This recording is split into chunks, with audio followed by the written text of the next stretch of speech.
Bonjour tout le monde. Aujourd'hui, nous allons discuter d'un épisode de la série télévisée américaine d'horreur Vers les ténèbres. Au début du film, il y a une confusion à l'écran. Quelqu'un gratte quelque chose sur le mur de l'ascenseur. On peut voir des objets éparpillés et du sang sur les boutons. On ne peut encore rien distinguer, mais le suspense est clairement bon. Passons à l'action principale. Un immeuble de bureau, tard dans la soirée, des caméras vidéo veillent, presque personne n'est plus au travail. Mais Jennifer est toujours à son bureau essayant d'écrire une lettre à quelqu'un. Il s'avère que c'est à propos de son ex. La fille veut le rencontrer à New York parce qu'elle y va en avion de nuit. Nous voyons qu'il y a une autre femme dans le bureau, mais elle est prête à rentrer chez elle aussi. Finalement, Jennifer y va aussi. N'ayant toujours pas envoyé l'email, la jeune fille a claqué l'ordinateur portable. Et il s'avère qu'il y avait un autre employé de bureau au 42e étage. Un homme plutôt beau, appelé Guy. Ils montent dans l'ascenseur et ils descendent ensemble. Alors que l'ascenseur passe les étages, ils remarquent tous deux un étrange dessin sur le mur de la cabine. Le gars a une conversation informelle avec elle, quand soudain, l'ascenseur freine brusquement. Que l'action se déroule la veille de la Saint-Valentin, nous l'avons compris encore plus tôt, dans le bureau de Jennifer. D'ailleurs, elle avait même pris soin d'acheter un cadeau à son ex.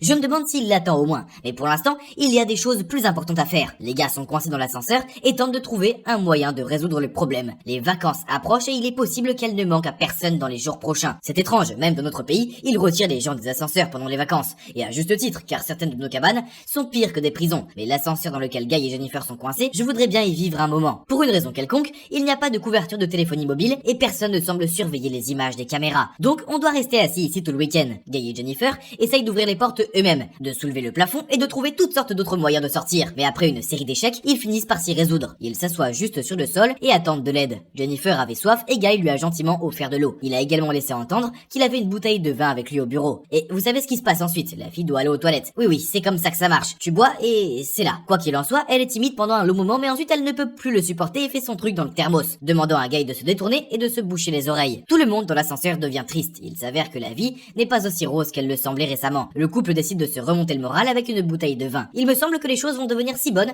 qu'ils n'auront plus besoin de se boucher les oreilles. Les malheureux amis parlent, jouent à des jeux bizarres avec des bonbons et finissent par se dessiner sur des morceaux de papier. En bref, ils font de leur mieux pour ne pas mourir d'ennui. Jennifer, bien sûr, est nerveuse car elle a bientôt un avion pour New York. Et plus elle avance, moins elle y pense. Ou peut-être qu'elle s'est juste résignée à ça. Guy admet qu'il a déjà vu la fille au bureau et qu'elle l'attire. Il semble qu'il commence à s'emporter un peu. Mais le flirt ne semble pas déranger Jennifer. Un point intéressant. En dessinant, Jennifer représente son compagnon comme un ver, avec des crocs et des cornes sur la tête. Qu'est-ce que ça peut signifier? Elle a un peu peur que le gars ne comprenne pas la blague, mais il l'apprécie et ils rient tous les deux. Le couple est toujours en train de se morfondre dans l'ascenseur, prenant des photos paresseusement et essayant de parler de quelque chose d'intéressant. Le gars amène la fille en douceur vers le sujet du sexe. Jennifer propose de partager les histoires les plus extrêmes de ses expériences sexuelles personnelles. Elle prend l'initiative de parler de ses aventures à la bibliothèque. Elle filme l'histoire sur son téléphone. C'est maintenant au tour de Guy, qui n'a pas grand chose à raconter. Jennifer lui demande d'inventer une histoire, de fantasmer sur un sujet brûlant. Et Guy invente une histoire de sexe dans une voiture. Bien sûr, après ce genre de discussion, les deux sont excités et prêts à céder à la passion. Ils font l'amour dans l'ascenseur. Comme c'est inattendu, hein? Tous ces événements ont rendu Guy gonflé. Il se lance dans des déclarations d'amour éternel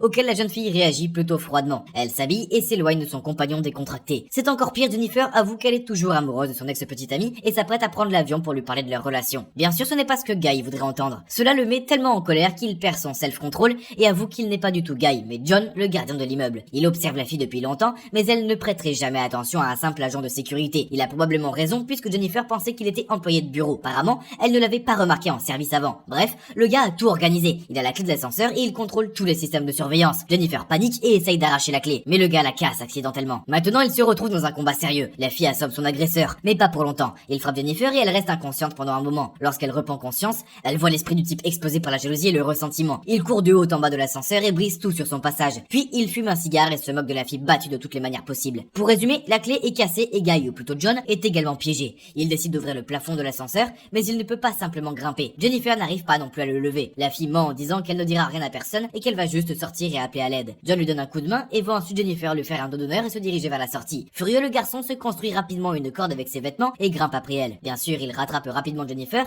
et la jette à terre. Le type lui-même s'éteint aussi et tombe. Les deux perdent conscience. La fille se réveille la première et essaye de mettre le feu au papier pour déclencher l'alarme incendie, mais rien ne se passe. L'eau ne fait qu'éteindre le feu. Apparemment, l'état du gars est bien pire. La fille parvient à l'attacher et passe à l'offensive. Sous peine d'endommager ses organes génitaux, elle le force à se confesser devant la caméra. Avec cette preuve, il est sûr d'aller à la police. La langue de John semble s'être déliée à cause du stress et il raconte à Jennifer son passé amer. Tu te souviens de l'histoire où elle fantasmait sur la voiture? C'était vrai. Seulement, ensuite, lui et la fille ont eu un accident et elle s'est écrasée. John a fait son temps en prison et n'a pas pu trouver un travail décent après. Mais il a rencontré Jennifer et elle lui a rendu les sentiments qu'il avait oubliés. Pour gagner son cœur, il a mis en place tout ce jeu d'ascenseur. Ici, nous voyons un autre couple entrer dans l'immeuble de bureau. C'est le deuxième agent de sécurité sécurité qui, à la demande de John, n'est pas sorti pour travailler. Il rencontre une fille et décide de lui proposer un rendez-vous sur le toit du gratte-ciel où il travaille. Ouais, et bien qui savait comment ça allait finir. Un homme vérifie les caméras de sécurité et voit tout l'horreur qui s'y déroule. Il contacte Jennifer et court pour l'aider avec la clé. John attaque à nouveau puis tente de déjouer son partenaire en disant que la clé est bloquée. Le gars naïf arrive à mi-chemin de l'ascenseur et le rusé John tourne la clé. Le sauveteur est coupé en deux. Quant à sa compagne, elle s'allonge pour se reposer dans le hall et s'assoupit. John jette le corps de son collègue dans une cage d'ascenseur et Jennifer est battue jusqu'à perdre connaissance